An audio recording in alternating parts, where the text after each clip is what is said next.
No worries.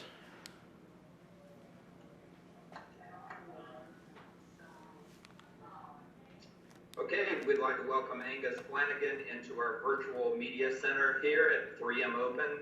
Angus is the reigning Minnesota State Open champion. And Angus, first of all, we'd like to ask you about that. Talk about winning that tournament and also having our executive director, Hollis Kavner, meet you there on the green to extend the invitation to you to play this week. It's sinking in. Probably today is really like the day doing all of this. I've had a couple phone calls with media people and been asked very similar questions and stuff like that. And I've said kind of at the time I had no idea it was going to happen. I kind of heard rumors that it was going to be a surprise for me at the prize giving. My caddy stupidly came up to me and said, "Hey, there's going to be something, but I can't tell you." So as soon as Hollis came up, I was thinking, oh, maybe it might be I don't have to pre-qualify. I can go straight into the Monday qualifier. But then I mentioned something about how I was stuck here, kind of making it sound out like it's a problem when it's really not. And he used that in his speech saying, since you're stuck here, I'd like to invite you to the 3M Open. And I was, at the time, I had no idea. It kind of went through one ear and out the other because I just couldn't process it with everything going on. And it probably took me a good 30 seconds to actually realize, like, wow, I'm actually playing against some of the guys that I look up to, I see on TV. But like Sunday night, I was out here practicing and I was on the range and I was talking to Russell Knox. And I've looked up to Russell because he's from Scotland, my dad's from Scotland as well. And then DJ turns up on the range and starts hitting balls next to me. And I was just like, wow, I had to pinch myself a bit and say, is this real? I thought I was in a dream still. And speaking of being sort of a local now after 3 years here in Minnesota, just talk a little bit about your career at the University of Minnesota. I know you were the co-medalist at last year's Big Ten championship. Just talk a little bit about your success while being a Golden Gopher. So I've really enjoyed my 3 years here. My first year was really a struggle. I never really been able to kind of have, is it 6 months of the year? It depends with the snow and stuff like that, being cooped up in the winter. My freshman year was tough because obviously it's my first time getting used to hitting balls indoors, spending some time working on my swing. I've never really done too much of that. I've always been someone that's gone out and played golf as much as I can. And everyone asks me about the weather in London. Most people know it snows probably for 2-3 days a year and the whole country shuts down.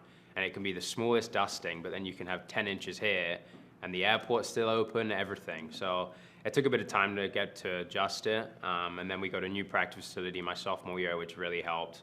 And I think that's kind of how my game's definitely evolved. I got used to taking days off, taking like a month off in November as soon as the season's finished, and just kind of getting my body ready for the long winters and practicing and stuff like that. And just being able to enjoy spending time around the team and everything along those lines.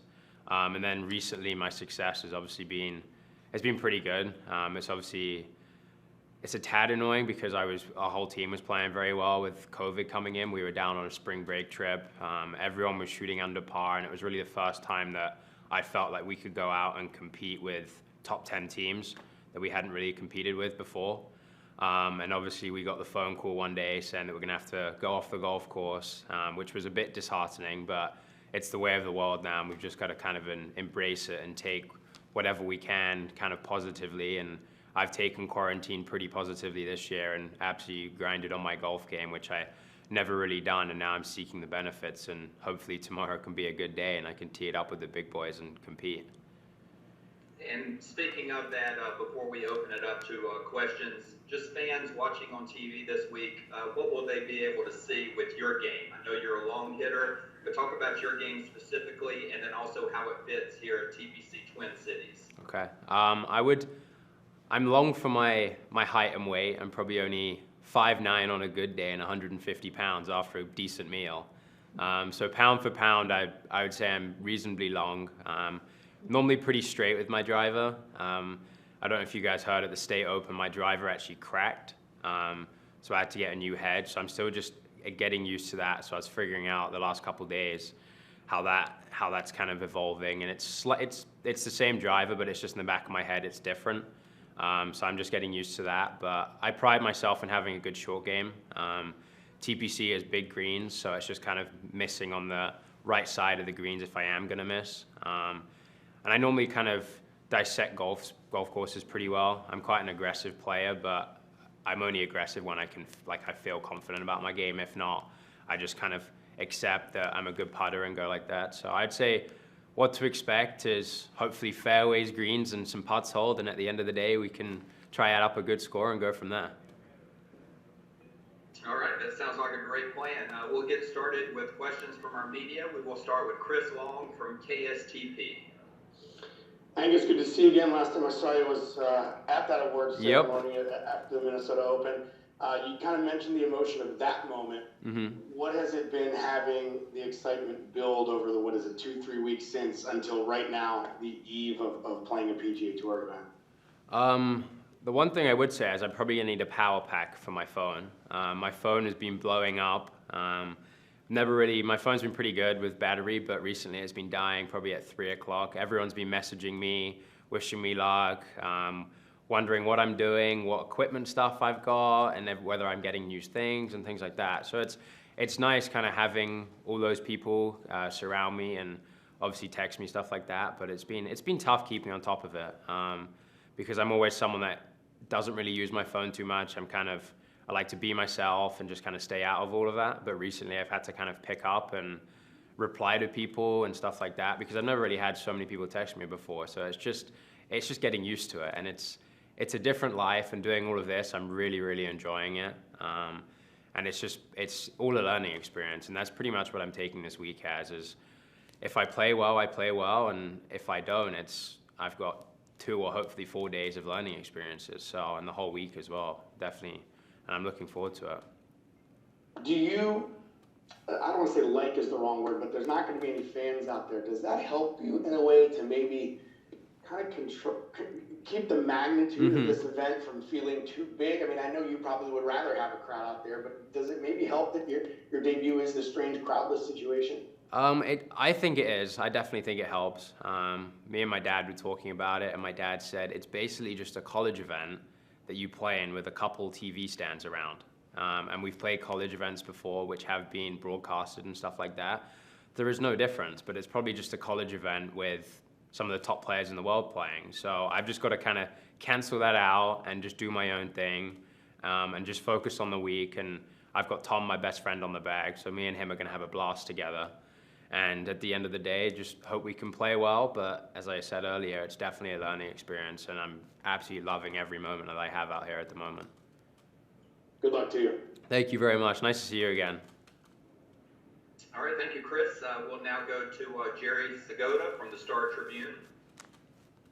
Hey, Angus, sorry if you addressed this. I missed the very beginning of your start here. How familiar are you with this course from practice with the Gophers, and how different is it the last couple of years after Lehman made the changes to it? Actually, the first time I played it was last Monday. I'd never really been out here. I missed a couple qualifiers just to kind of rest up, getting ready for tournaments. I actually had never played here. So last week, Monday, I played. So I played Monday, Tuesday, Wednesday out here, 18 holes. And I thought this was one of the toughest courses I ever played when I first came out here. Last week, the weather wasn't too good in the evenings. It softened it up. And it was blowing 25 miles an hour every time I played. I remember hitting a hybrid into 9 from 225 yards, and I'm thinking this hole's only 460, and this is going to be a tough week. But then it dried out, and I played there on Monday, and I actually only had 8 iron in. So it's just crazy how it can change in a week. But I'm getting used to the course. I'm going to play 9 holes this afternoon with Tom Lehman and Eric Van Rooyen, just to see kind of how Tom designed the golf course. I think would be a good way of going about it, because what I think could be the right way of playing it, he could be like, hey man, I designed it for a hybrid off this hole, a 3-wood, instead of hitting driver, and that's the widest par, and that's the way that the green sits and stuff like that. So I'm looking forward to playing with them and just kind of seeing how they dissect the golf course and just looking forward to it. Did you know a sponsor's exemption was in play at the State Open, or did it come as a total surprise to you? It came as a total surprise. I said earlier that my caddy kind of said there's a surprise for you, and I'd been talking with Hollis kind of throughout the week, and he'd been watching me play, and I just had kind of little conversations with him, and he came up on the green at the prize giving, and I was thinking, oh, maybe he's just gonna skip me through the pre-qualifying and put me straight into the Monday qualifying. But at the end of it, he said that because you're stuck here, I want you to play in the 3M as a sponsored exemption. And at the time, it felt so surreal. I had to kind of pinch myself and actually say, has this really happened, or am I in my bed at 10 o'clock at night falling asleep having a crazy dream? So it's definitely something that I'd love to thank Hollis for. I keep seeing him every day out here, and me and him are having very good conversation and stuff like that, and he is a wonderful man, and I really like to thank him for everything that he's done for me, because he's made some of my dreams come true, and hopefully this can be the reality, talking to you guys every week in a couple of years, because that's what I want to be doing every week. Thanks. Okay, thank you, Jerry. Let's go to Catherine Ortiz with PGA Tour Entertainment. So staying on the subject of the course, how do you prepare for an Arnold Palmer designed course? Is that for what do you call it? Is that for the Royal at the 3? Because this is so at the Royal, I don't really, when I look at golf courses, I don't really look at how to design of golf courses. I kind of look at how it suits my game, and where I can really use the advantage of my length and my accuracy off the tee. A lot of guys will be hitting irons off some tee boxes because they don't like the look of it, whereas I really trust myself in hitting fairways and being able to dissect them by having shorter irons in and wedges in some cases. Like the second hole there is a good example. It's a very narrow par 5 with water right, but the way I look at that hole is if I hit it in the water, I'm only going to have 170 yards in it, and I can still make par.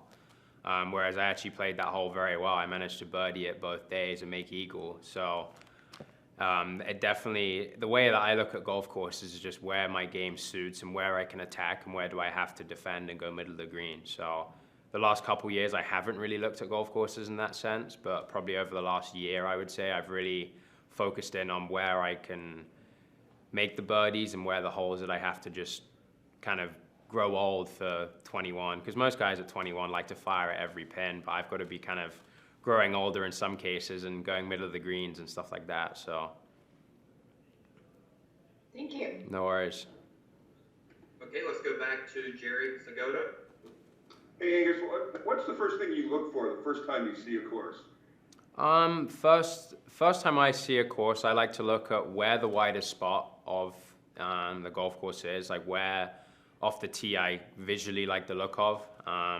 If it's the widest part, great. If it's not, then I just have to go with it and trust kind of the last 18 years of my golf, and hopefully I can stand up and hit a golf shot. So I'm very open-minded arriving at new golf courses, and I know there's more than one way of playing golf, and there's no right way. People do it so differently. Like nowadays, you have guys at Jim Furyk who are still out there competing, and then you've got guys like Bryson who are trying to take the distance game to a completely different level. And they're all competing every week. So I just go out there and just try and enjoy it and stuff like that. And at the end of the day, if I like the golf course, I like it. If I don't, I have to be a bit more defensive and try take the ways of my game and trying to make the birdies where I can and just kind of take that for granted. How many drivers do you have on site here, just in case? In terms of how many drives I'm hitting on the course? No, how many drivers do you have on site that you brought with you? Oh, I only have one, but luckily the Titleist guys are here. So if there is a problem with one, then I can definitely talk to them about it. So they've been very good to me this week, and I'm just looking forward to being able to tee it up with the best, and hopefully the driver doesn't crack this week. But the one that cracked last week was probably a year old, and I needed a new one. So I'm kind of happy that I'm not happy that it did crack during the round, but I'm happy that I could get a new one that I can trust at the moment. Is there anyone in the field that you particularly wanted to meet? There's so many guys that I kind of wanted to meet. I think a lot of guys have been like, who's this kid? Because I'm 21, but I'm 15. So they're probably wondering, who's this guy? Is he one of the guys' sons or something like that? But it's quite funny when I go on the range, because there's a couple guys that I see on tour and their heads turn and they're like, oh, Minnesota player, I wonder who that is. So it's nice actually knowing that. But I would say probably the guy that I really wanted to meet probably would have been DJ with everything he's done, or Brooks. But in terms of a guy that really surprised me and being one of the nicest guys that I've met, on tour, I would say. It was probably Russell Knox. He rubbed off on me a really good way, and now every time I see him, I have a nice conversation with him. So he's a very, very nice guy, and he gave me some very good kind of ways of playing golf and how there's obviously more than one way to play and stuff like that. So it was definitely nice talking to him and knowing that I do have the game and I was hitting balls next to him and everything like that. And there is no difference in my game compared to the others. Everyone has this view, I think, of like, oh, AMs are going to struggle and stuff like that. And I don't want to jinx myself, but AMs have done well in the past. It's just I haven't really been given the opportunity to play against some of the best players in the world. Hopefully my nerves don't get the better of me, and I'm going to try my absolute greatest so that doesn't happen. But if it does, it's just a learning experience. And hopefully in a couple years when I do turn pro and hopefully I can be on the PGA Tour with these guys, teeing it up every week, the nerves won't get the better of me. So. Thank you. And Angus, you mentioned earlier playing with Tom Lehman this afternoon. Have you played with Tom before? And is he someone with the University of Minnesota connection that you've looked up to for a little while? So I've never actually played with him. I met him a couple times. I've been fortunate enough to stay at his ranch down in Arizona my freshman year for a couple weekends, just to kind of get out the snow and stuff like that. So I've actually never played with him. So I'm super excited to obviously play with him, and obviously having Eric around as well is honestly one of the best things that's happened to me. It was just I teed up yesterday with him for 9 holes, and Tom and myself, we were out there with him and his caddy Feely, and Tom was getting very good notes off Feely, and I was talking to Eric about everything, and he was just like, at the end of the day, we all hit it the same, but this course is going to turn into a putting competition. So I just got to get used to the greens and just kind of the breaks and everything like that. And last night I was playing Call of Duty with Feely, so it's just kind of crazy how that all can change in the space of a day. So it's so nice having those guys, and I'm super excited to play with Tom, especially this afternoon because he did the redesign. And as I mentioned earlier, I just want to see how the way I might think a hole should be played, just to see kind of he has tons of years in experience. He's won majors and stuff like that. So I'm super excited to see how he plays the game, and I'm just excited to play with him. And I think he has his son on the bag as well, so I'm looking forward to that. Well, Angus, we can't thank you enough for your time this morning. We look forward to watching you play this week. Thank you very much. Thank you for your time. I very much enjoyed it. Yep, have a great day. Thank you, you too.